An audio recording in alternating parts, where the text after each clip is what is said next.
Meus amados, a graça e a paz seja com cada um de nós nessa manhã.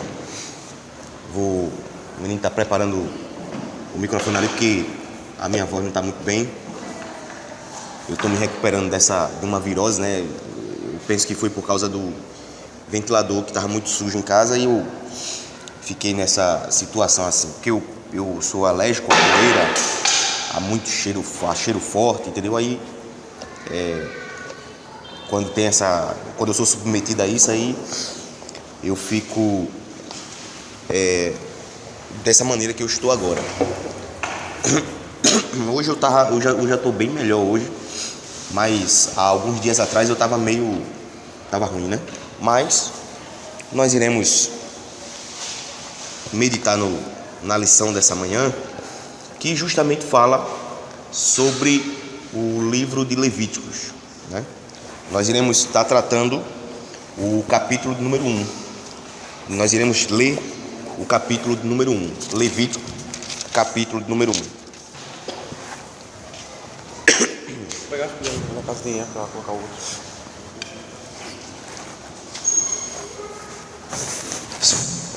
Levítico, capítulo de número 1. Nós iremos ler todo o capítulo e estaremos meditando nesse capítulo de número 1. A palavra do Senhor nos diz assim, Levíticos, capítulo de número 1. Chamou o Senhor a Moisés e, da tenda da congregação, lhe disse: Fala aos filhos de Israel e dize-lhes: Quando algum de vós trouxer oferta ao Senhor, trareis a vossa oferta do gado, de rebanho e de gado miúdo. E se a sua oferta for holocausto de gado, trará macho sem defeito. A porta da tenda da congregação o trará, para que o homem seja aceito perante o Senhor. E porá a mão sobre a cabeça do holocausto, para que seja aceito a favor dele, para a sua expiação. Depois imolará o novilho perante o Senhor, e os filhos de Arão, os sacerdotes, apresentarão o sangue e os aspergirão ao redor sobre o altar que está diante da porta da tenda da congregação. Então ele esfolará o holocausto e o trará em seus pedaços, e os filhos de Arão, o sacerdote, porão fogo sobre o altar e porão em ordem lenha sobre o fogo. Também os filhos de Arão, os sacerdotes, colocarão em ordem os pedaços, a saber, a cabeça e o redenho, sobre a lenha que está no fogo sobre o altar. Porém, as entranhas e as pernas, o sacerdote as lavará com água e queimará tudo isso sobre o altar. É holocausto, oferta queimada de aroma agradável ao Senhor. Se a sua oferta for de gado miúdo, de carneiro ou de cabrito, para o holocausto trará macho sem defeito, e o imolará ao lado do altar, para o lado norte. Porém, perante o Senhor, e os filhos de Arão, os sacerdotes, aspergirão o seu sangue em redor sobre o altar. Depois ele o cortará em seus pedaços, como também a sua cabeça e o seu redenho, e os sacerdotes os porá em ordem sobre a lenha que está no fogo sobre o altar. Porém, as entranhas e as unhas serão lavadas com água, e os sacerdotes oferecerá tudo isso e o queimará sobre o altar. É holocausto, oferta queimada de aroma agradável ao Senhor. Se a sua oferta ao Senhor for holocausto de aves, trará a sua oferta de rolas ou de pombinhos. O sacerdote a trará ao altar, e com a unha lhe destrocarás a cabeça, sem a separar do pescoço, e a queimará sobre o altar, e o seu sangue ele o fará correr na parede do altar. Tirará o papo com as suas penas e o lançará junto ao altar para o lado oriental, no lugar de cinzas. Rasgá-la pelas asas, porém não a partirá. O sacerdote a queimará sobre o altar, em cima da lenha que está no fogo. É holocausto, oferta queimada de aroma agradável ao Senhor. Que o Senhor nos ajude a entender a sua palavra e a vivê-la em Cristo Jesus. Amém? Meus amados, antes de nós adentrarmos nesse livro propriamente dito, nós temos que partir do princípio de que nós devemos entender o que significa esse livro Levítico. Levítico, por quê? Ele estava fazendo referência a quê? Esse livro de Levítico. Por que esse livro de Levítico tem esse nome de Levítico? Haja vista que no texto hebraico o nome do livro não é Levítico, mas em todas as Bíblias você vai ver o nome desse livro como Levítico, mas no hebraico não está Levítico. Então nós temos que entender primeiro por que esse livro, essa parte, recebeu o título de Levíticos, para que depois nós possamos entender todo o livro, o que é que o livro trata, o que é que o livro fala, o que é que o livro tem para passar as instruções de Deus, primeiro para o povo de Israel, e quando nós olhamos agora, nós em Cristo, o que é que esse livro implica para nós. A palavra Levítico faz referência aos levitas. É interessante, meus amados irmãos, nós entendermos que o levita no Antigo Testamento, ele não era uma classe de pessoas que vivia somente cantando ao Senhor, cantando. Não, eles não viviam somente cantando a Deus. Hoje em dia existem vários cantores gospel por aí que gostam de ser chamados de levitas. Mas, meus amados irmãos, o interessante é que hoje em dia não existe mais levitas com os moldes do Antigo Testamento. Eu fui para uma determinada igreja que eu fui pregar lá e deram oportunidade para um irmão cantar, e a pessoa que estava dirigindo o culto chegou e disse assim: agora o levita fulano de tal vai cantar. Aí ele veio, cantou, aquela música naquele estilo que nós trabalhamos quinta-feira aqui, uma música cuja letra ela não se coaduna com o ensino da palavra de Deus, e portanto é uma música que está corrompida na sua letra. Mas você veja, a grande maioria dos cantores gospel e que cantam músicas gospel gostam desse título de levitas. Só que hoje não existe mais levita. Hoje não existe, porque o trabalho do levita não era somente cantar.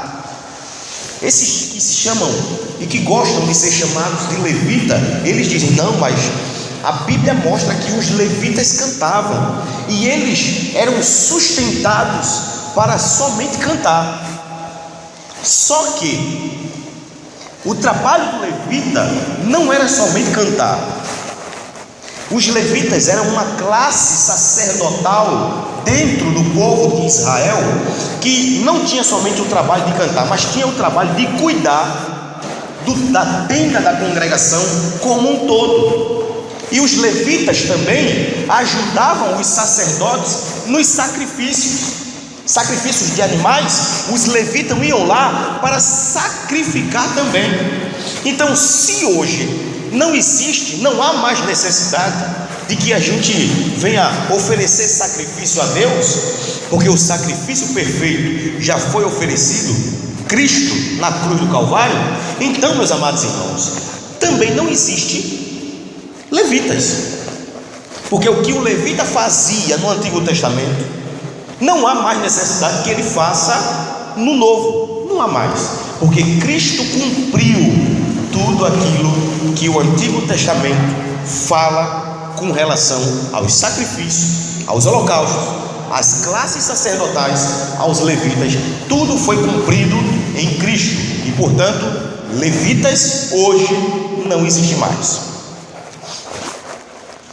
Nas igrejas aí fora, o grupo de louvor é levita, os cantores são levitas. Todo aquele que canta, o camarada vem fazer um solo, não, o levita fulano de tal. O levita não, irmão. Ele não é levita não. Não é, nunca foi e nunca será. Porque os pré-requisitos para um levita ninguém tem, porque não há necessidade que se tenha na nova aliança. Então, levita é justamente uma classe sacerdotal que ficou no Antigo Testamento. Não há mais levitas nos tempos de hoje. Ok? Agora, adentrando o livro, para que nós possamos entender o livro de Levíticos, nós temos que entender primeiro que o livro de Levítico ele é dividido em duas partes. A primeira parte vai do capítulo 1 até o capítulo 10, que justamente fala de um assunto, e do capítulo 11 até o capítulo 27 ele fala de outro assunto. Nos capítulos de 1 a 10, o que é que o livro de Levítico fala? O livro de Levítico, meus amados, nos capítulos de 1 a 10 fala com relação ao culto a Deus.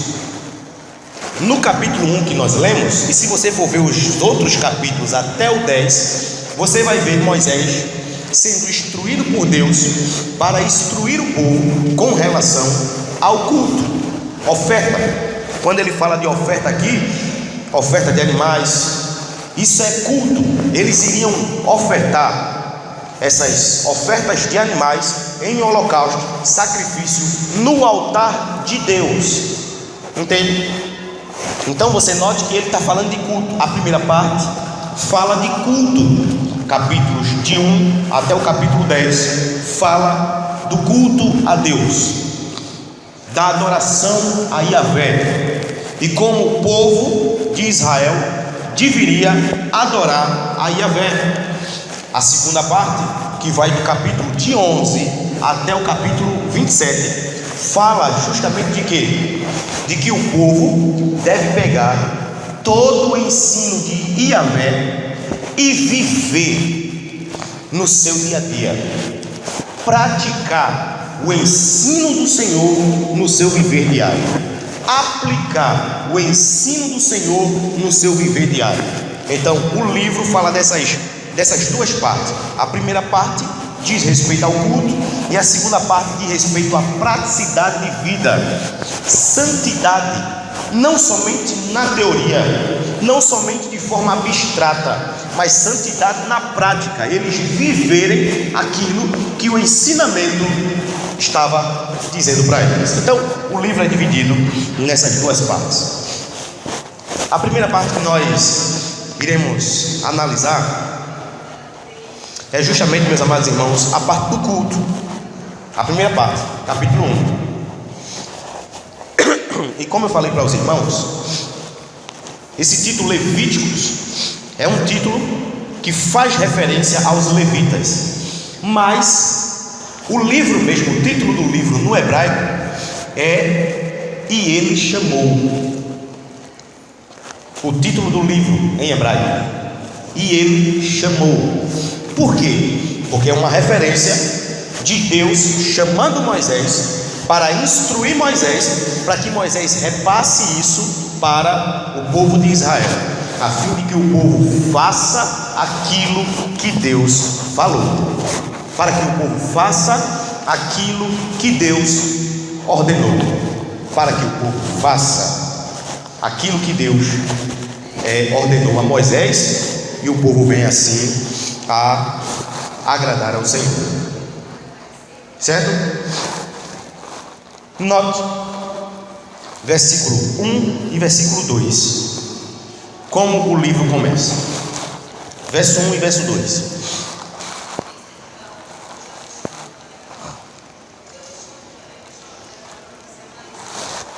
1 e 2, quem pode ler? Tomou-se a Moisés e da tenda fala aos filhos de Israel e dizer: quando algum de vós trouxer oferta ao Senhor, trarei a vossa oferta de rebanho de gado miúdo. Isso. Primeiro o livro começa, chamou. É interessante porque esse termo chamou aqui no hebraico, lá no texto hebraico, ele não está no passado. Chamou significa está no passado, Deus já chamou. Só que esse termo hebraico lá no hebraico não está no passado. A palavra lá é no hebraico quando ele diz assim, porque aqui na versão aqui, não sei se outra versão aí deve estar diferente, mas nessa versão aqui está dizendo chamou. Talvez outra versão diga assim, e chamou. Não é? E chamou, não é isso? Esse i, lá no hebraico, é uma conjunção, e chamou, não é chamou, porque o verbo chamar está no imperfeito, que no hebraico significa algo que irá acontecer. Então, se formos traduzir de forma literal, o título do livro é E chamará, por causa do verbo. O verbo lá, esse verbo chamou lá no hebraico é ikra. Esse i mostra que o verbo está no imperfeito, e estando no imperfeito, ele está dizendo e chamará. Agora, de acordo com o restante dos versículos, eu acredito que o tradutor traduziu o verbo como no passado, justamente pelo fato do que Deus vai falar depois. Deus, na verdade, aqui começa a instruir a Moisés naquilo que ele deveria passar para o povo. Note, meus amados, nós vamos sempre rodar diante da informação de que os 10 primeiros capítulos, o livro de Levítico, fala sobre a adoração a Yahvé. Então aqui, Yahvé, o Senhor, está instruindo Moisés com relação de como deve ser o seu culto, de como deve ser o seu culto. Entende? Ele chamou Moisés, ou seja, ele está dizendo que falará para Moisés, não é isso? E Moisés, e Deus deu uma ordem. O começo do verso 2, quando ele diz assim, fala. Essa palavra fala, aí no hebraico, está no imperativo, é uma ordem. Deus está ordenando Moisés a falar para o povo aquilo que Deus iria falar para Moisés. A primeira verdade que nós entendemos aqui é: Moisés tinha que passar para o povo aquilo que Deus falou para ele, sem nenhuma alteração. Moisés não poderia alterar, nem para mais nem para menos, aquilo que Deus falou para ele falar para o povo. Ele tinha que falar para o povo exatamente aquilo que o Senhor falou para ele. Deus começa aqui a instruir Moisés. Moisés, quando alguém trouxer uma oferta, esse tem que ser assim. Como? Como é que a oferta deveria ser? Versículo 2 e 3. Deus disse que a oferta deveria ser trazida, mas, irmãos, note a exigência de Deus. Como essa oferta deveria ser? Isso. E a Geraldo vai falar bem forte agora. Repita. Sem defeito. Sem defeito. A exigência de Deus era essa.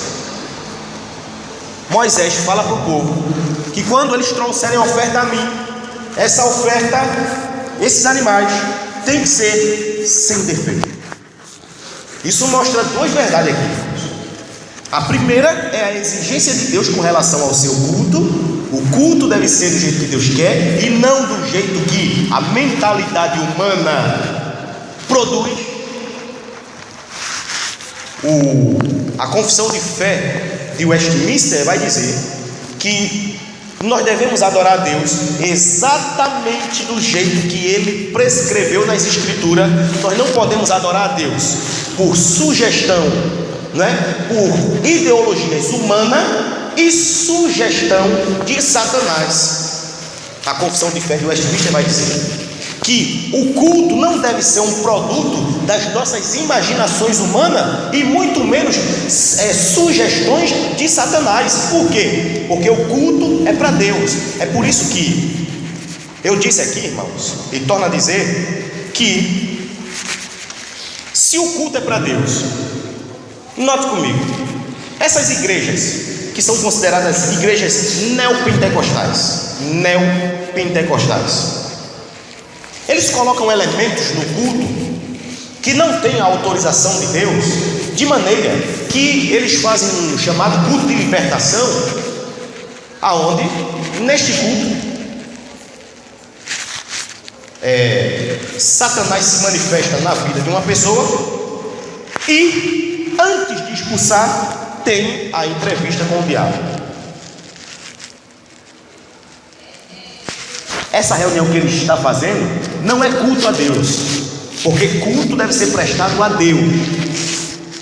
É por isso que eu já disse aqui nessa igreja, se por uma casa alguém se manifestar aí, eu falei para os diáconos, pode pegar essa pessoa e tirar do culto, levar lá para fora, fique o culto todinho lá, orando na cabeça dela, mas tire ela do ambiente de culto. Por quê? Porque com o estardalhaço que ela vai fazer, vai atrapalhar a adoração dos demais.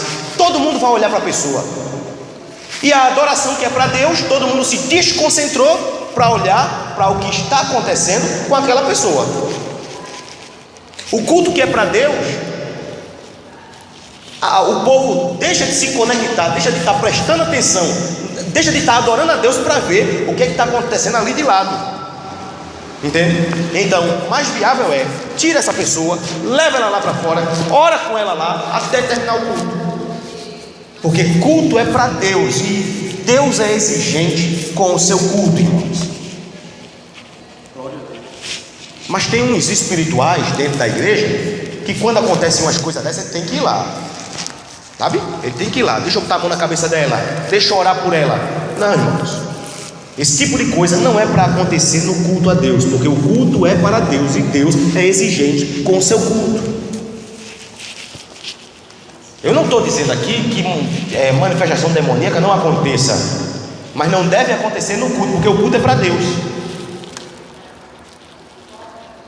Você nunca vai ver o apóstolo Paulo dentro da igreja expulsando demônio. Você vai ver ele fora, evangelizando fora, se deparando com demônio, mas dentro da igreja não. Me mostra aí 1 Coríntios, 2 Gálatas, Colossenses, Filipenses. Mostre Paulo expulsando demônio dentro da igreja, lá na reunião cristã. Não tem, mas tem fora na evangelização. Na evangelização tem, ele se depara, mas no culto cristão, o culto é para Deus, irmãos. E Deus é exigente com o seu culto. Eu estava numa determinada igreja, eu já contei isso aqui, que a filha de uma irmã estava se envolvendo com outra menina, e essas duas foram para a igreja nesse dia, e eu estava lá. Eu cheguei, já tinha começado o culto, eu fiquei na porta. Aí essa menina começou a se debater, dizendo que estava endemoniada. Aí os diáconos pegaram e levaram ela lá para trás, porque atrás tinha um salão anexo. Aí levaram ela lá para trás. Aí a menina aparentava que estava boa, melhorou. Aí os diáconos trazem a menina de novo para o culto. Isso foi quando o pastor começou a pregar. O pastor não pregou 5 minutos, começou tudo de novo. Aí o culto terminou ali, porque aí foi o pastor orar na cabeça da menina, foi o diácono, aquela coisa toda. O culto terminou, não teve 5 minutos de pregação. As crianças na igreja tudo chorando, alguns irmãos tudo apavorados, sabe? Aí começou aquele fuzuê dentro do culto no domingo. dentro do culto no dia do Senhor. Terminou o culto. 20 minutos depois eu estava conversando com a menina no muro da igreja. A menina calma e tranquila. Uma semana depois, a menina estava com a outra menina de novo, abraçada, andando lá pelo alto. Eu vi, não foi ninguém que me disse. Teve transformação? Teve libertação? Bagunça dentro do culto. Você acha que Deus se agrada disso? É? Culto, Deus exige. Deus é exigente com o seu culto, irmãos. A oferta tinha que ser o quê? Sem o quê? Sem defeito. Mas tem alguns espirituosos dentro da igreja que quando acontece qualquer coisa, não, eu vou lá. Não é assim não, irmão. O culto deve ser prestado a Deus e a Ele somente. Qualquer coisa que venha tirar a atenção dos irmãos do culto, isso é uma ação demoníaca. E isso tem que ser tirado do culto, porque culto é prestado unicamente a Deus e do jeito que Ele quer, viu?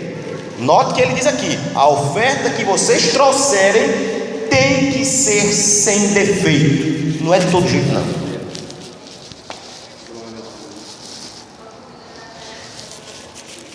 Trazendo isso para o nosso meio, falando no Novo Testamento e se estendendo para nós, o culto deve ser do jeito que Deus quer, porque Deus é exigente. Então, não é tudo que cabe no culto, não, irmãos. Não é tudo que cabe no culto, não. No culto de aniversário dessa igreja, agora recente, agora passado, no culto do domingo, na liturgia do culto, ia ter um negócio, um movimentozinho aqui. Eu olhei assim, eu disse: como é que é? Senta aqui, irmão. A pessoa que foi dirigir, senta aqui. Peguei uma canetinha, peguei a liturgia e disse: isso aqui, sai. Aí risquei. Isso aqui também, sai. Risquei. Isso aqui também, sai. No lugar disso aqui é uma oração, no lugar disso aqui é uma leitura bíblica, no lugar disso aqui é outra oração. Eu não poderia permitir não, porque Deus ia cobrar de mim.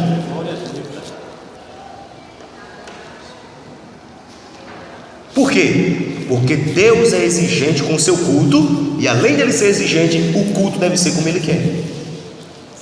É por isso que eu tenho trabalhado com os jovens. Não é todo tipo de música que cabe no culto de domingo a Deus. A música tem que, a letra tem que estar de acordo com o texto, a palavra de Deus. Por quê? Porque Deus é exigente com o seu culto, e o culto deve ser como Ele quer. Oferta sem defeito. O que é que estava acontecendo lá em Malaquias capítulo 1? O que é que estava acontecendo? O que é que os sacerdotes estavam fazendo? Trazendo ofertas com defeito, animais defeituosos para ofertar a Deus. Aí Deus disse: vá, pegue esse animal e presenteie ao seu governador, para ver o que é que ele vai lhe dizer. E por que você está trazendo isso para mim? Malaquias ainda vai dizer mais: eu quisera que as portas desse templo se fechassem, porque eu já estou cheio dessa adoração de vocês. Era melhor que as portas se fechassem e vocês não adorassem mais, porque a adoração de vocês e um excremento, fezes, não tem diferença. Está escrito lá em Malaquias. Por quê? Porque o culto estava de acordo com como eles queriam e não como Deus queria. Baseado em Malaquias, todas as vezes que o culto é para agradar fulano ou qualquer pessoa, o culto não está sendo aprovado por Deus. Entendeu, irmãos? É o que o texto diz. É por isso que a confissão de fé vai dizer lá que o culto não deve ser de acordo com as imaginações humanas e nem sugestões de Satanás. Tem que ser estritamente como está escrito na palavra de Deus. E aqui, do capítulo 1 ao capítulo 10, ele fala de culto. Ele fala de oferta. Você trazer a oferta no altar do Senhor. Você ofertar no altar do Senhor. Como deve ser essa oferta? Primeiro, sem defeito. Tem que ser como Deus quer. E esses novilhos sem defeitos apontavam para quê? Para Cristo lá na frente, que é o Cordeiro de Deus sem defeito, que tira o pecado do mundo. Essas ofertas apontavam para Cristo. O sacrifício perfeito que seria feito sem defeito, sem mancha, sem mácula, feito pelo Filho de Deus, e que foi feito por ele. Então, esses sacrifícios aqui, esses animais sacrificados, isso aqui servia como um acesso a Deus. O povo de Israel tinha acesso a Deus quando eles vinham e traziam as suas ofertas ao altar do Senhor. Hoje, o que é que faz nós termos acesso a Deus? O que é que faz nós termos acesso a Deus? Nós temos acesso a Deus através de quê? Como?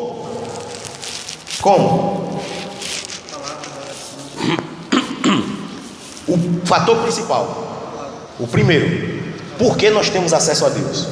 Se esse fator for o primeiro, então não crente também tem, porque tem gente lá no mundo que lê a Bíblia, entende? Se o fato da leitura da palavra for o fator principal que nos leva a ter uma comunhão com Deus, então muitos não crentes aí fora tem. Por quê? Porque tem muitos não crentes que lê a palavra. Ao conhecimento de Deus. Não, ao acesso. Eu quero que, assim, o que eu estou perguntando é: como nós temos acesso a Deus hoje? Antigamente, o acesso a Deus se dava pelo sacrifício. Por Cristo. Cristo. Porque foi Ele o sacrifício perfeito. Ele não disse: eu sou o quê? E ninguém vem ao Pai se não for. Então o acesso é para Ele, o conhecimento é pela palavra, mas o acesso a Deus é através de Cristo. Então, partindo dessa linha de pensamento, nós não precisamos mais de sacrifício de qualidade nenhuma, porque o sacrifício perfeito já foi feito na cruz do Calvário, Cristo Jesus. Então, se o sacrifício perfeito já foi feito na cruz do Calvário, significa também que aqueles que sacrificavam no altar do Senhor, não há mais necessidade deles, como sacerdotes e levitas. Não há mais, porque o sacrifício perfeito já foi feito na cruz do Calvário. Agora, há um princípio que permanece aqui. E veja, meus amados irmãos, como Deus é, como Ele preza pelo culto dele, como Deus preza pelo culto dele. Porque a responsabilidade do culto no Antigo Testamento era de quem? Da classe sacerdotal. Vamos ver? A partir do verso 5. A partir do 5, capítulo 1 do Levítico. Está em número, acho. Levítico.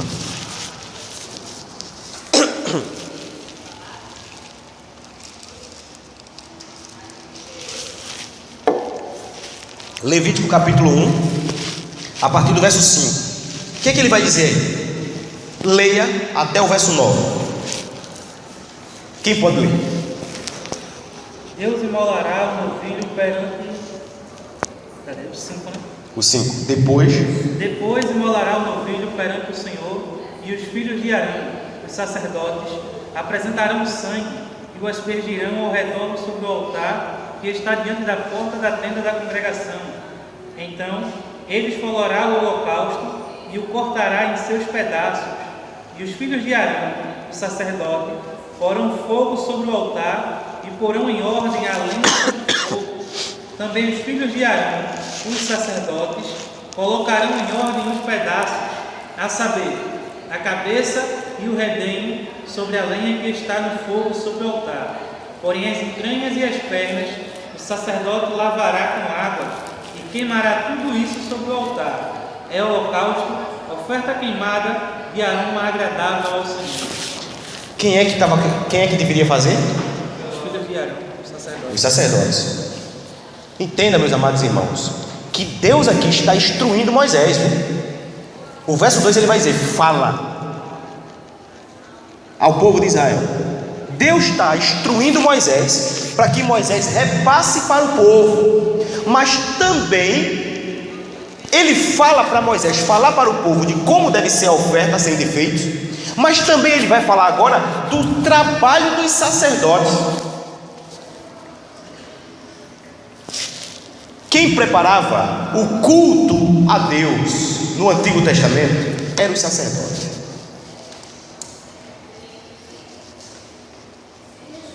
era o sacerdote. Um pastor que deixa a liturgia. Eu falo de liturgia, irmão, porque liturgia não é negócio de católico não, viu? Liturgia não tem nada a ver com católico. Sabe por que liturgia não tem nada a ver com católico? Até pelo simples fato da origem da palavra liturgia.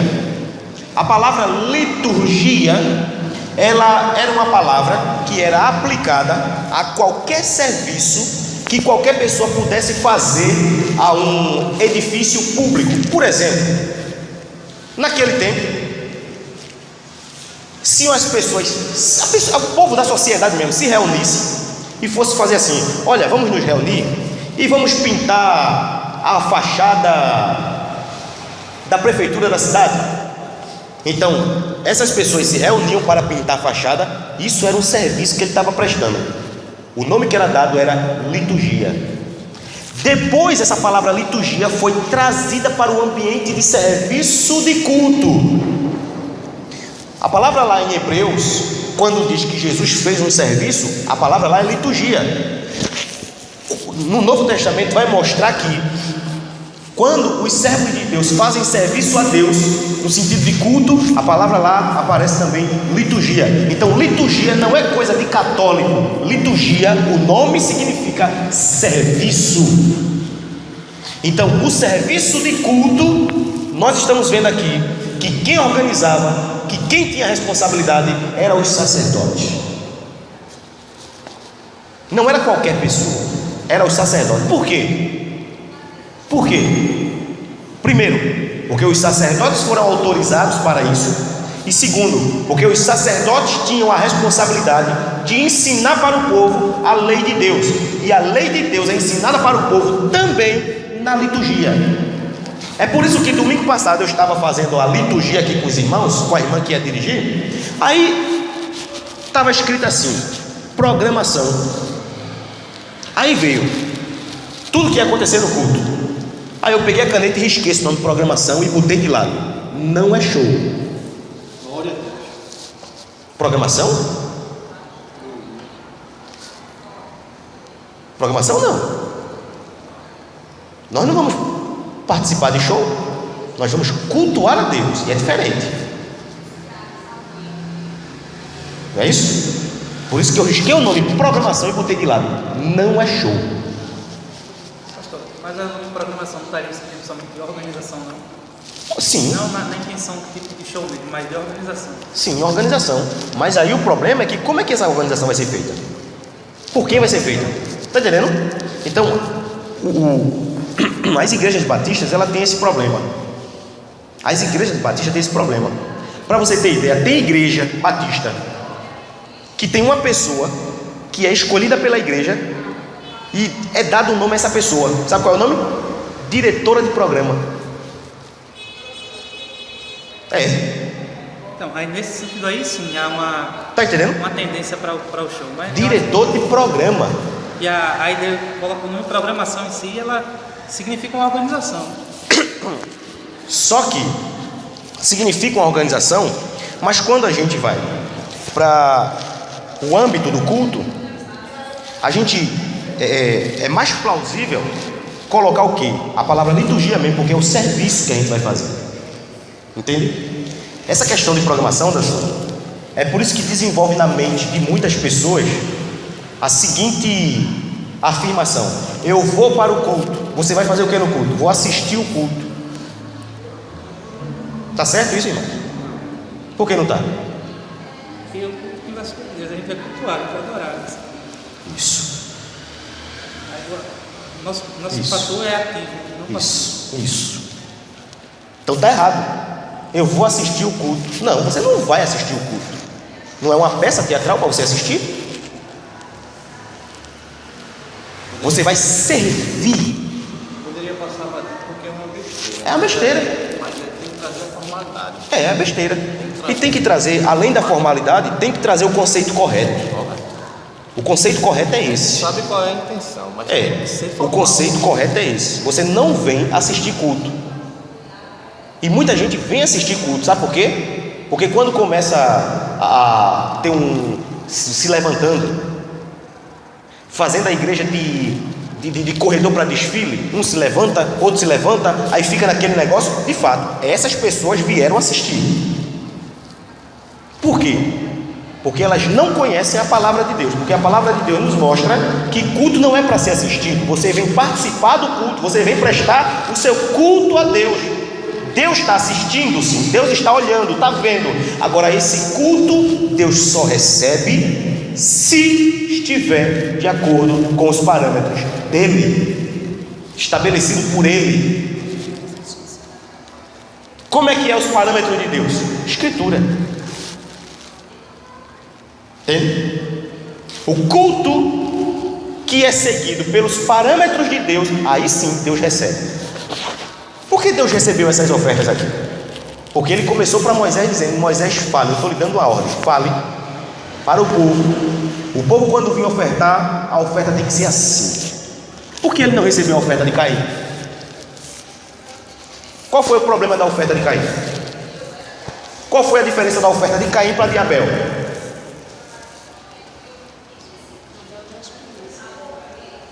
Qual foi? Você acha que Abel, que Caim não estava fazendo aquilo com sinceridade, não? Poderia estar fazendo com sinceridade. Mas por que Deus não recebeu a oferta de Caim? Aquilo ali é um culto, irmão. Aquilo ali é culto. Por quê? Que recebeu a de Abel.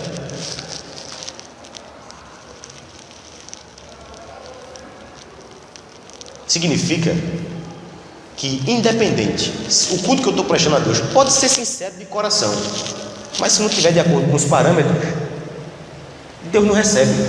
Pode ser sincero como for.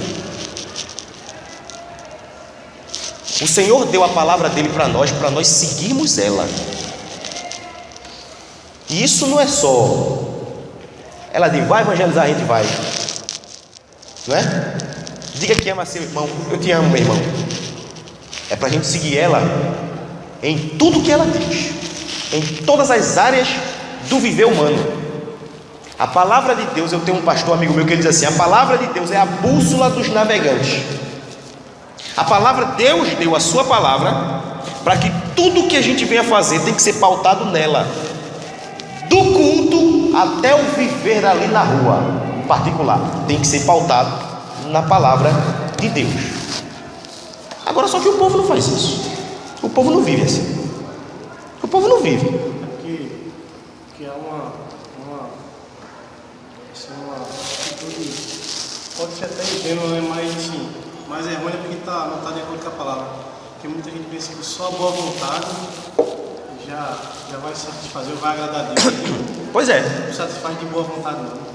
Se ele gostasse de boa vontade, aquele lá no livro dos Salmos, diz que quando Davi vinha e o sacerdote vinha carregando a arca, quando a arca... O cara tombou e o outro foi lá e segurou. Isso, tá? Ele teve a boa vontade de segurar para que ela não caísse. Mas ele fez o que Deus não ordenou. Exato. E o que aconteceu com ele? Foi na hora. A gente vê que só a boa vontade não é suficiente. A boa vontade deve estar entrelaçada com o que Deus mandou fazer. É verdade.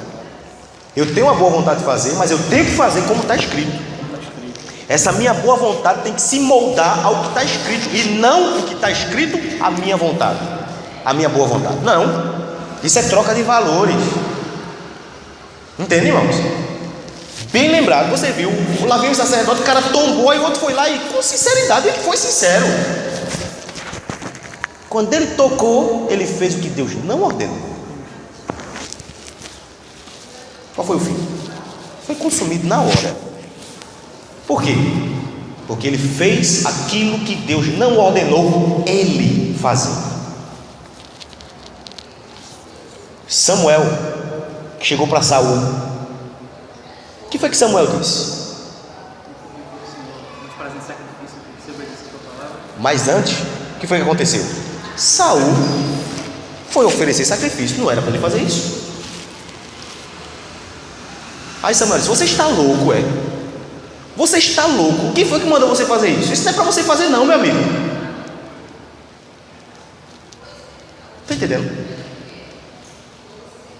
Então, irmãos, o que o texto está dizendo aqui é que o culto deve ser como Deus quer. Deus é exigente com o seu culto.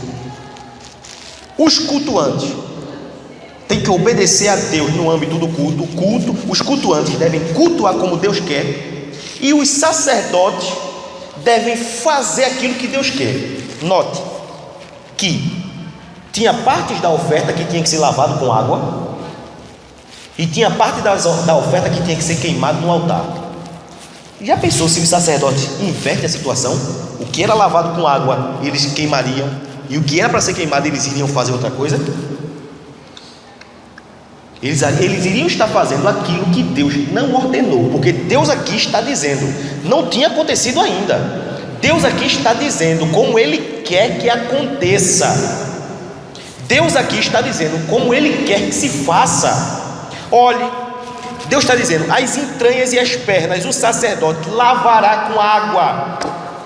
Essa parte aqui você vai lavar com água, essa outra parte aqui você vai queimar.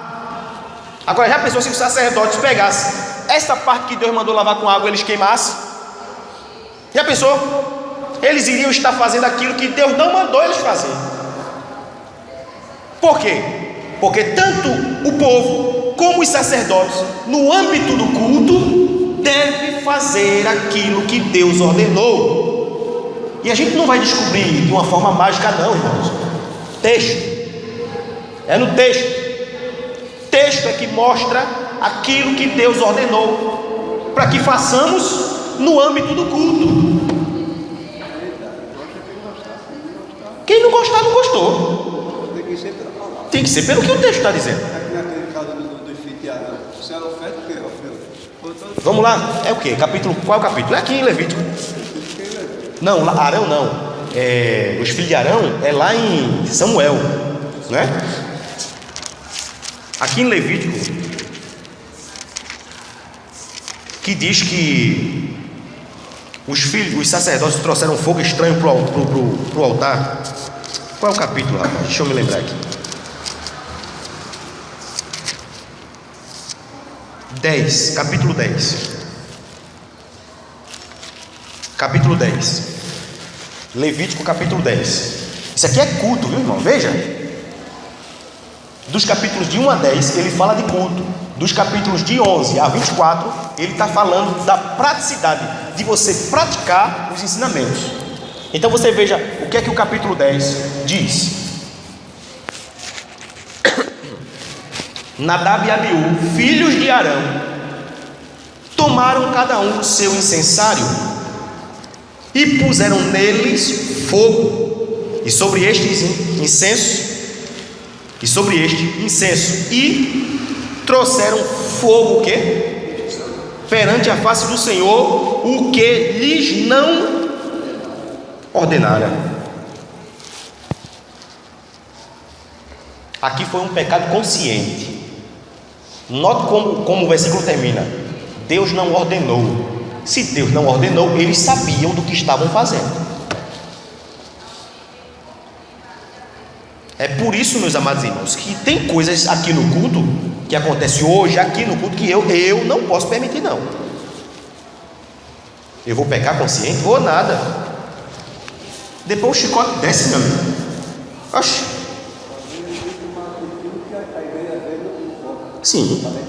Sim, tem que intervir, porque é responsabilidade nossa.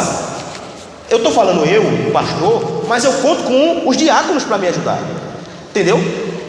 O líder na frente, quem vai sou eu, logo atrás vem os diáconos. Então, se em determinadas coisas nós não intervimos, o chicote vai descer, meu amigo. E aí tem que pagar, né? Pois é.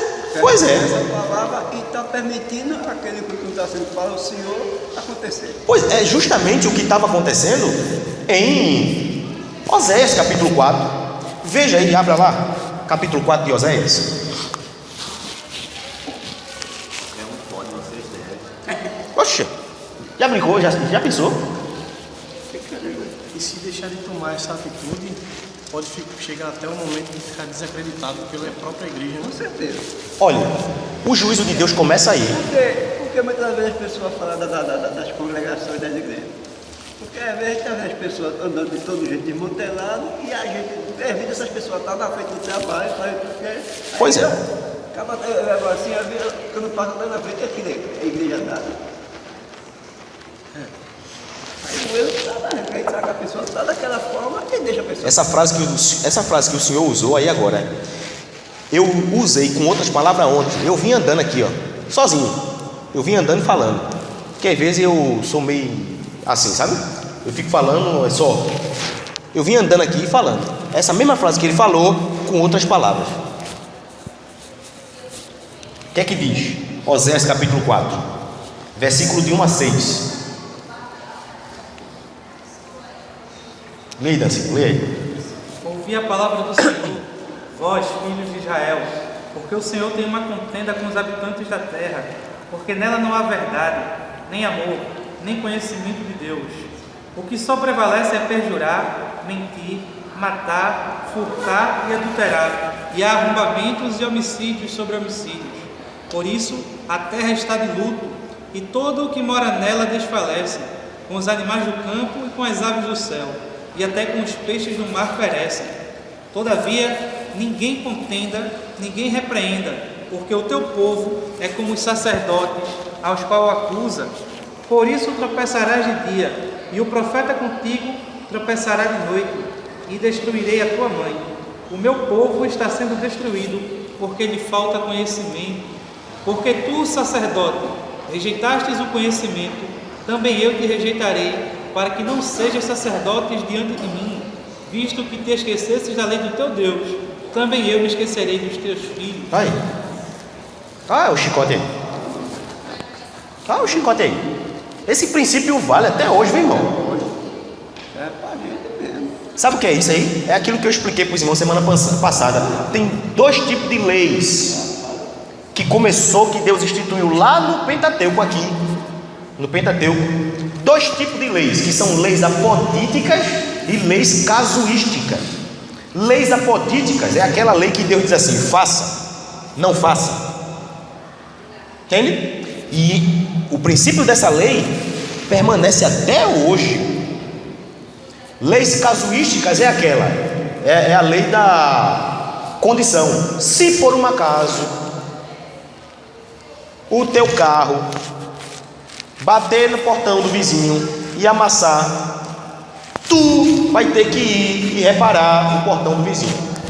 Se leis casuísticas é aquela lei da condição. Leis apodíticas é aquela lei que Deus ordena de forma positiva ou negativa. Faça, não faça.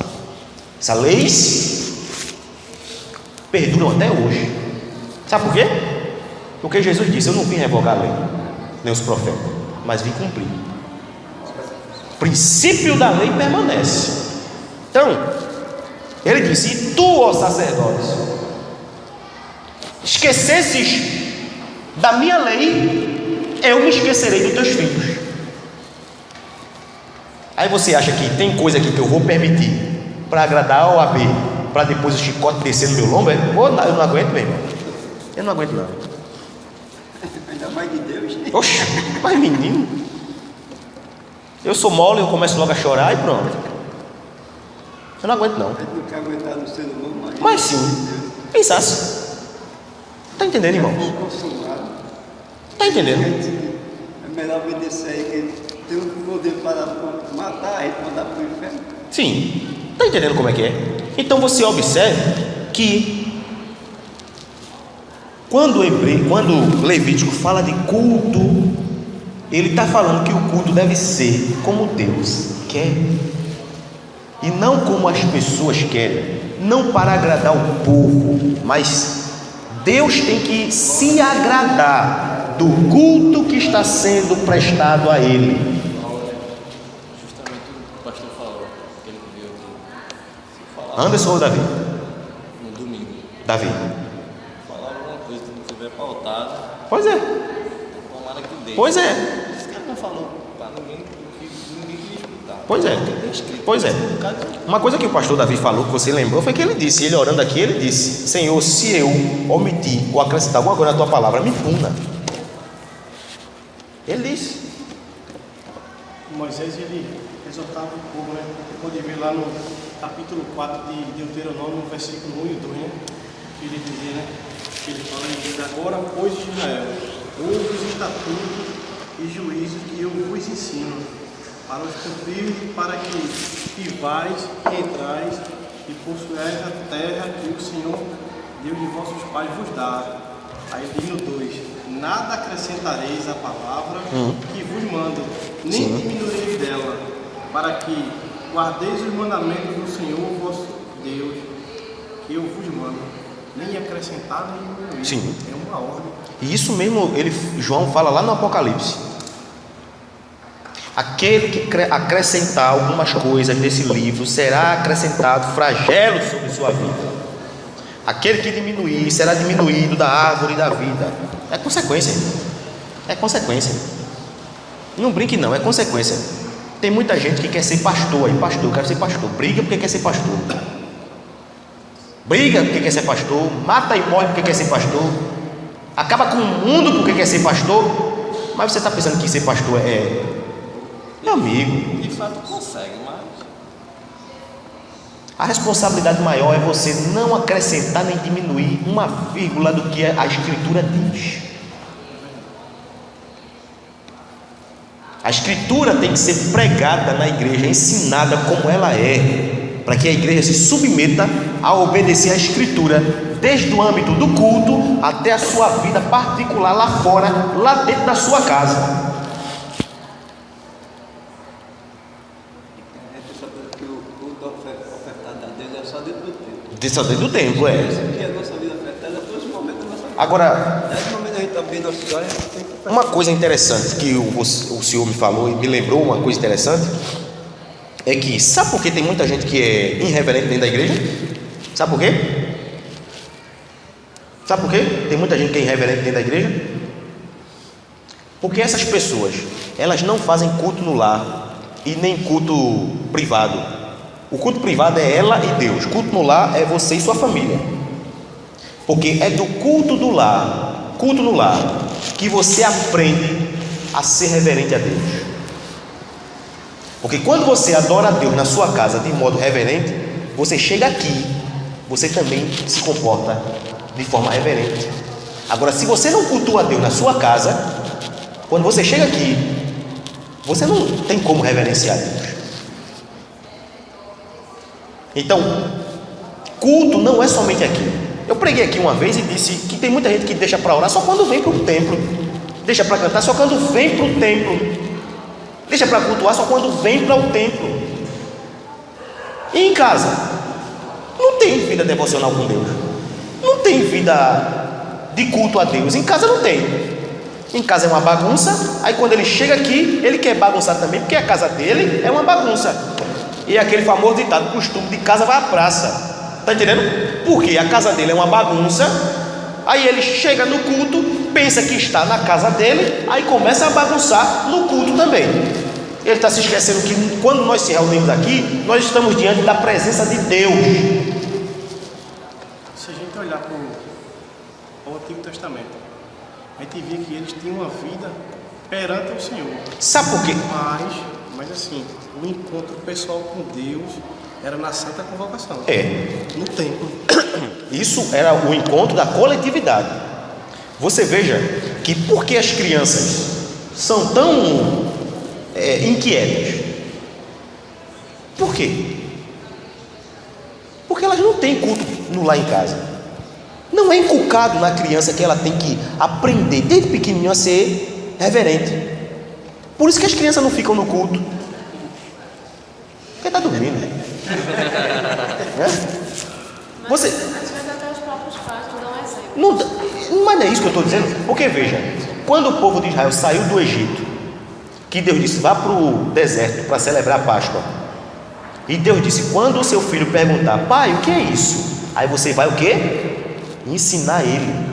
Quando ele estiver diante da mesa, que o cordeiro estiver lá na Páscoa, e que ele perguntar: o que é isso? Aí você vai ensinar ele. Sabe por que as crianças são desinquietas no culto? Porque não se tem ensino nas casas, e os próprios pais, como você falou, são também irreverentes. Como é que a criança vai aprender? Me diga. Passa a bola da responsabilidade. Para a igreja, Vai ver, é igual na escola. entendeu? A escola que tem que.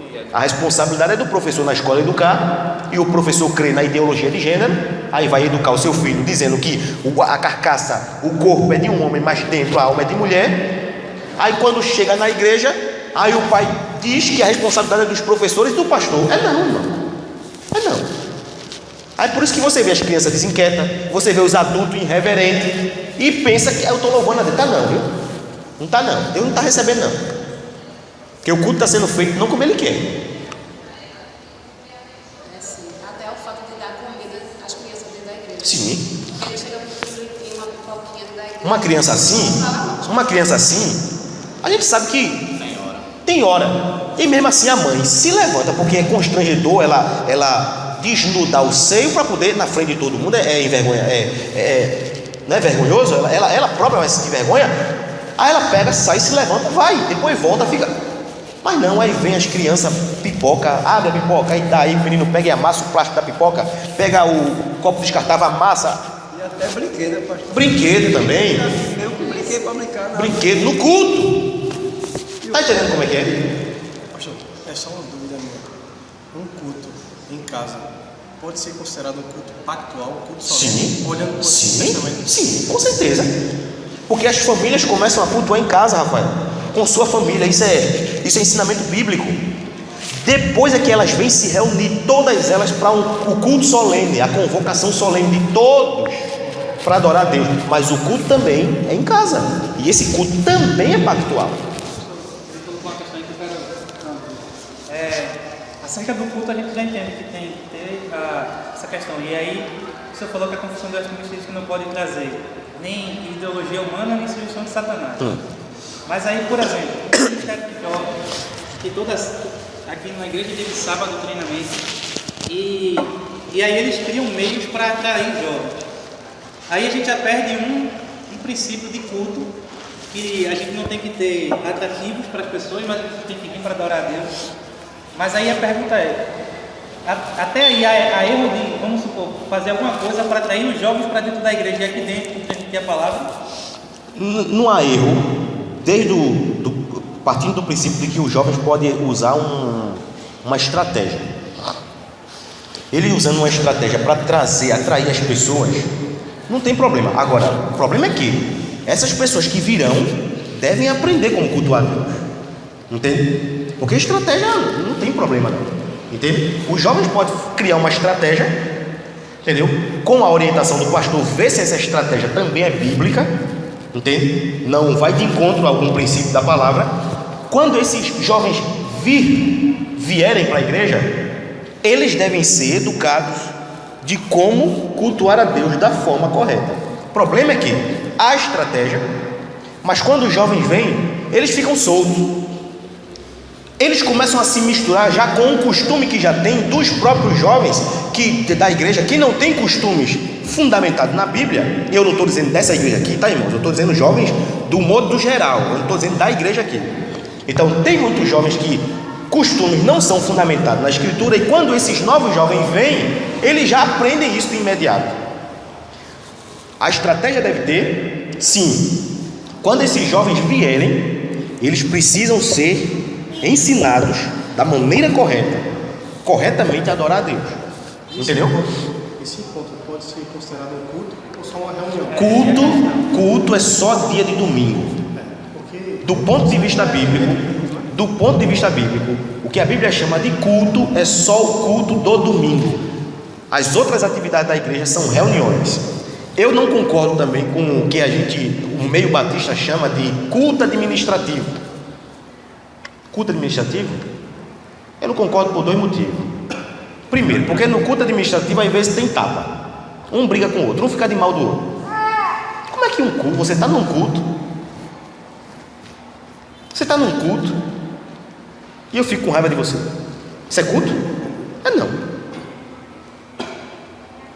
Mas os batistas chamam a reunião administrativa de culto administrativo. Como é que num culto eu fico com raiva de você? Me diga. Isso é culto, é? Eu penso que não. 2. Para ser culto, deve ter os elementos que Deus instituiu para o culto. Entende? Então, uma reunião que não tem todos os elementos, ela não é culto, ela é uma reunião. Por exemplo, o culto de oração. O objetivo do culto de oração é só orar. Pode ter uma pregação da palavra, pode ter cânticos, mas o objetivo é orar. Então a reunião é reunião de oração, voltada para a oração. O culto de quinta-feira é um culto de quê? De doutrina. Pode ter oração, pode ter música, sim, mas o objetivo qual é? Instruir o povo. Então a reunião é de doutrina, de instrução. A reunião é de oração. Agora, quando a gente chega no domingo, aí é culto. Por quê? Porque tem todos os elementos que Deus instituiu para o culto a Ele. Não pode entrar nada do que não for ordenado por Deus na adoração. Aquela questão que a gente ouviu falar, circunstância de culto, que é algo que a gente coloca no decorrer do culto. Circunstância de culto é justamente, por exemplo, se a igreja vai cantar com ou sem instrumento. Se não tiver instrumento, a igreja canta do mesmo jeito. Os instrumentos servem para ajudar a igreja a cantar melhor. Mas se não tiver nenhum, a igreja canta do mesmo jeito. Circunstância de culto entra aí. Entendeu? Circunstância de culto não é outros elementos que Deus não ordenou. Circunstância de culto é, por exemplo, o que é que a Bíblia diz na hora da leitura da palavra? Tem que ficar em pé ou sentado? Ou se você quiser ficar em pé, se você quiser ficar sentado, o que é que a Bíblia diz sobre isso? O que é que a Bíblia diz sobre na hora do louvor? Quando o grupo de louvor diz assim, vamos ficar em pé. Se eu quiser ficar sentado, eu vou estar pecando? O que é que a Bíblia diz sobre isso? Isso é circunstância de culto. Aí entra aí. Está entendendo? De fato, fala. Circunstância de culto não é eu ter a autorização para colocar um elemento que Deus não autorizou no culto. Por exemplo, na hora da leitura, de fato, fala alguma coisa. A Bíblia mostra que todas as vezes que a leitura era feita, o povo se colocava em pé. Mas a ministração também. É porque era só leitura, na verdade. Era leitura mesmo. Existia pregações. Chegava de manhã e saía de noite na leitura do... De tarde.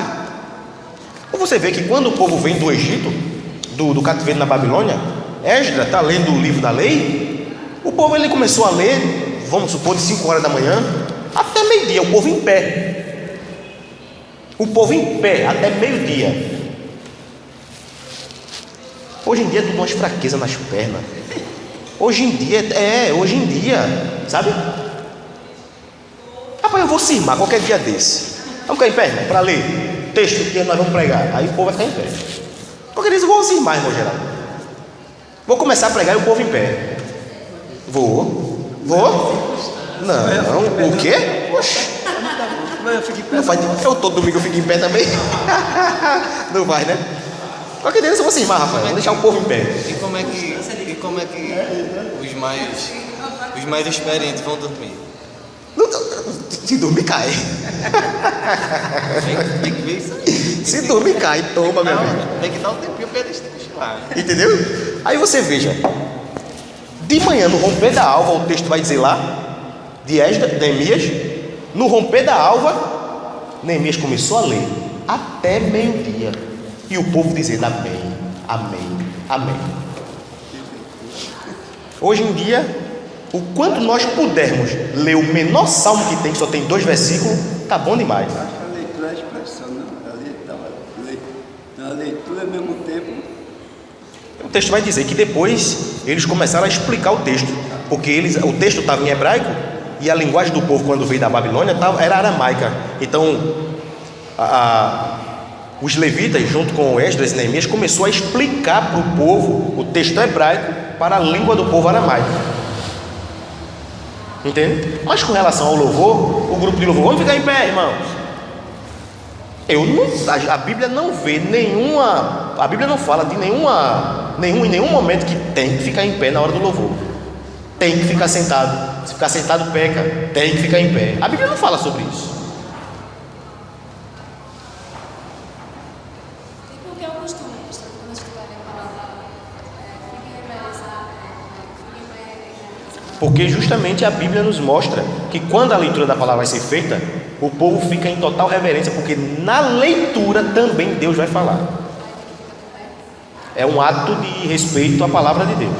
Entende? Por quê? Porque na leitura também Deus fala. Então o povo tinha essa consciência. O povo tinha esse conhecimento de que Deus não iria falar somente na pregação, na exposição, mas na leitura Deus iria estar falando também. E principalmente esse povo que veio do cativeiro, e eles sabiam porque tinham ido para lá, porque abandonaram a lei. Então, quando eles vieram, quando era para ser feita a leitura, ficava todo mundo em pé. E em segundo lugar, não tinha bancos assim como esse que nós temos. Já no tempo de Agostinho, como muitos conhecem como Santo Agostinho, Agostinho pregava sentado e o povo em pé. E ninguém deixava de ir para a igreja. Agostinho pregava sentado, o bispo pregava sentado no quarto século, e o povo ficava em pé. É sério. E ninguém reclamava, ninguém xingava, ninguém dizia que estava ruim, ninguém falava do calor porque não tinha ar-condicionado naquele tempo. No quarto século não tinha ventilador, ninguém falava nada. Nem da hora. E nem da hora. Hoje em dia a gente tem luxos e somos cheios de luxo, não é? Então, meus irmãos, Deus, Ele é exigente com o seu culto. Cultuar de todo jeito a Deus, Ele não recebe nada. Vim cultuar a Deus de todo jeito, Deus não recebe. Cantar qualquer tipo de música, Deus não recebe. O pastor não preparar o texto para pregar, Deus não aprova. Elemento faltando no culto, está errado, o culto está manco, Deus não recebe. É por isso que eu sempre venho falando que a ceia do Senhor é para estar presente no culto. A ceia do Senhor é para estar presente. O certo, biblicamente falando, é que a ceia seja ministrada. Vamos abrir, para não ficar só no falar. Atos dos Apóstolos, capítulo 20. Abra aí. 20.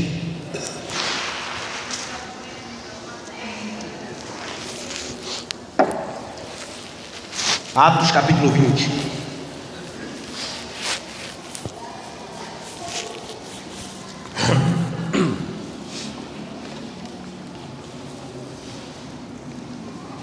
Verso de número 7. Quem pode ler?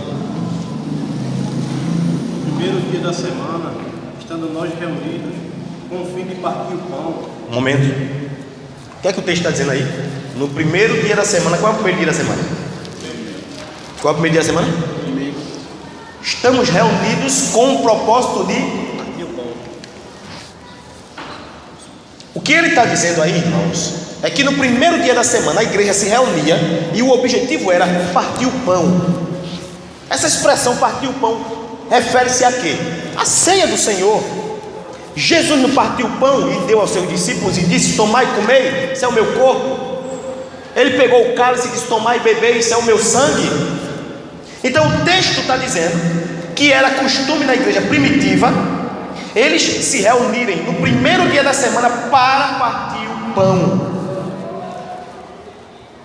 A igreja presbiteriana tem o costume de ministrar a ceia uma vez no mês, porque é um costume que veio da Escócia. John Knox. A igreja batista tem o costume de ministrar a ceia uma vez no mês, porque é um costume que veio dos Estados Unidos. Mas e a Bíblia? Diz o que sobre isso? O que é que a Bíblia diz? Verso 7. No primeiro dia da semana, estando nós reunidos, com o fim, com o propósito, a fim de partir o pão. E esse é um dos elementos de culto, né? É um dos elementos ordenado de culto. Deus ordenou para que esteja no culto.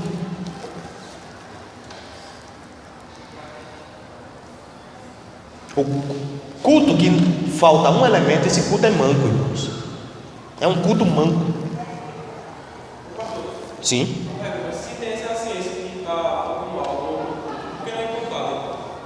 porque todo mundo tem que reconhecer o que o texto diz e se submeter a ele. Sim, mas aí eu tenho que sentir que a igreja absorveu, entendeu? Não só a igreja, mas como a liderança, da liderança parte para a igreja.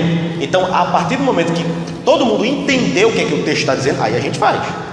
Mas ela só vai absorver a partir do momento que começar a praticar. Porque a gente ora a Deus, a gente canta, a gente faz a leitura da palavra, a gente tira oferta, a gente prega e aceita. E o batismo também. Agora, como a gente não vai estar batizando toda semana, quando tiver batismo, ele é autorizado a estar no culto, porque foi aquilo que Jesus ordenou para que fizesse. Entende? Então, e aí? Essa igreja não vai se adaptar a esse elemento enquanto ele não passar a ser praticado dentro. No lugar de um elemento ordenado, aí a gente coloca assim: desse lado, visitante, Deus lhe abençoe. Desse lado, visitante, Deus lhe abençoe. Desse lado, isso é todo domingo. Você pode ver, depois que canta, aí, vamos agora, irmãos, apresentar os visitantes com o nosso irmão Janderson. Aí Janderson vem. Desse lado, desse lado, desse lado. Domingo, o outro. Aí, depois que canta, aí, vamos agora, irmãos, apresentar os visitantes, nosso irmão Rafael. Aí, desse lado, desse lado, desse lado. No outro domingo, depois que canta, irmãos, vamos agora apresentar os visitantes. Você está entendendo? Tornou-se um elemento. Só que isso não é autorizado por Deus. Deus autorizou isso aonde? E o mais ridículo é quando, depois que apresenta os visitantes, aí, vamos, visitante, seja bem-vindo. Sua presença é um prazer. Com Jesus estamos dizendo, essa igreja ama você. Como é que a igreja vai amar uma pessoa que não faz parte da igreja? Que a igreja não conhece direito? Como é que a igreja vai amar o não crente, que ele só vem aqui quando tem festa? Como é que você vai dizer que ama uma pessoa que você não conhece? Está entendendo como é que é?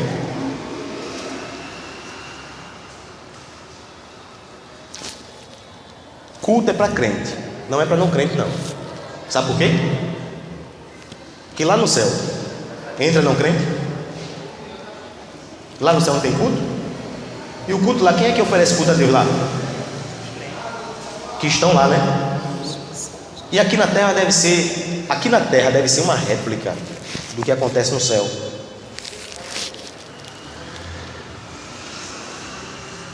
Agora a igreja é preguiçosa para evangelizar, ela acha por bem trazer o não crente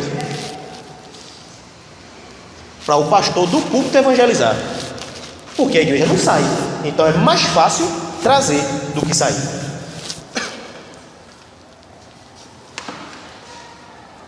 Tá claro, irmão? 1 Coríntios, abram aí para a gente encerrar.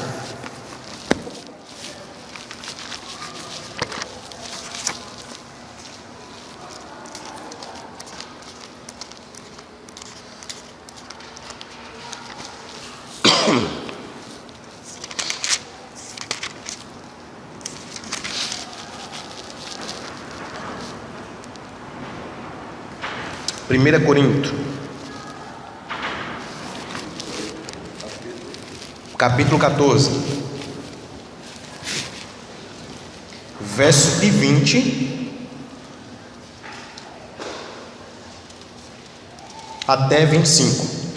1 Coríntios 14, verso de 20 a 25. Veja o que é que Paulo vai dizer.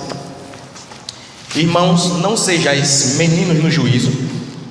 Na malícia sim, sede criança. Quanto ao juízo, sede homens amadurecidos. Na lei está escrito: falarei a este povo por homens de outra língua e por lábios de outros povos, e nem assim me ouvirão, diz o Senhor. Aí vem: de sorte que as línguas constituem um sinal não para os crentes, mas para os incrédulos. Mas a profecia não é para os incrédulos, e sim para os que creem. Vejam, ele vai falar de culto agora. Não, ele já está falando, né? 23. Se pois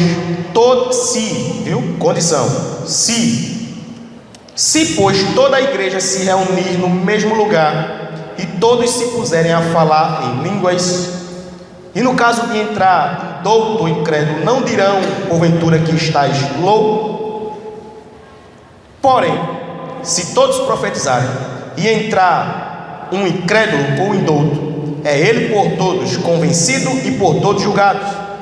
Torna-se-lhe manifestos os segredos do coração, e assim, prostrando-se com a face em terra, adorará a Deus, testemunhando que Deus está de fato no meio de vós.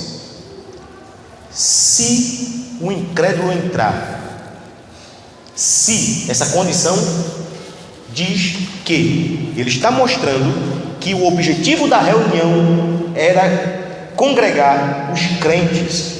Agora, se o incrédulo entrar, os irmãos não vão botar ele para fora. Mas o culto, irmãos, é para ser oferecido a Deus pelos crentes que foram lavados e remidos. O grande problema é que a igreja não vai evangelizar, e aí ela acha por bem que o não crente venha para poder ser evangelizado no culto. A responsabilidade da igreja é ir evangelizar. Quando os missionários vão para o campo, como é que eles começam a igreja? Eles abrem o galpão e enchem de não crente? Como é que eles começam a igreja? Eu posso falar porque eu já fiz missões no interior. A gente começa fazendo estudo bíblico nos lares. Na medida que o povo vai se convertendo, a gente vai congregando. Porque a gente não começa reunindo quem não é crente.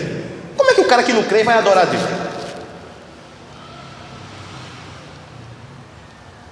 Em tese, quem adora a Deus é quem crê. Entende, irmãos? Mas o objetivo da igreja é sair para evangelizar, e não está querendo com que o não crente se acomode ou se sinta acomodado dentro da igreja. Porque quando a igreja foi fazer isso, se tornou disso que a gente vê aí hoje, chamada igreja católica. O imperador Constantino mandou missionários fazer missões. Quando os bárbaros começaram a vir para a igreja, Constantino sabia que os bárbaros tinham seus heróis. Então Constantino fez o quê? Começou a encher as paredes do templo de gravura dos apóstolos, da mãe de Jesus, para que os bárbaros que antes tinham os seus heróis, quando chegassem na igreja, que vissem aquelas gravuras, se sentissem acomodados. Olha hoje aí a igreja católica. O não crente não pode se sentir acomodado no nosso meio. Ele tem que ser evangelizado, confrontado. Não fazer isso para seja bem-vindo, sua presença é um prazer, nós te amamos. Como é que a igreja vai amar um cara que ela não conhece? Aí se vê os bispos da igreja adversária, eles ficam dizendo assim na televisão: venha todo, venha católico, venha espírito, venha no seu. Venha evangélico. Isso é uma adoração ecumênica. O objetivo é reunir todo tipo de gente, entrando dinheiro, entendeu? Irmãos, não existe. Culto não é para agradar A ou a B, e muito menos o incrédulo. Culto é para agradar a Deus somente. É o que o texto está dizendo, e nós não podemos fugir do que o texto diz. Eu ia falar para os irmãos aqui, mas por causa da hora, sobre a diferença dos sacrifícios do povo de Israel para com os outros povos. Os outros povos também faziam sacrifício, mas qual era a diferença? Por causa da hora, já é mais de 11 horas, eu não vou falar isso, não. Outro dia eu falo para os irmãos. Vamos orar? Sim? A oferta. Sim.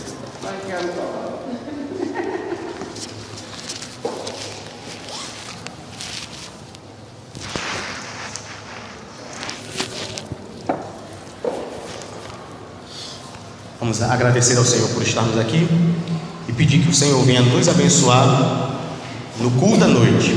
Os irmãos que irão evangelizar, que Deus os use. Os irmãos que irão para a Vitória, o senhor vai hoje?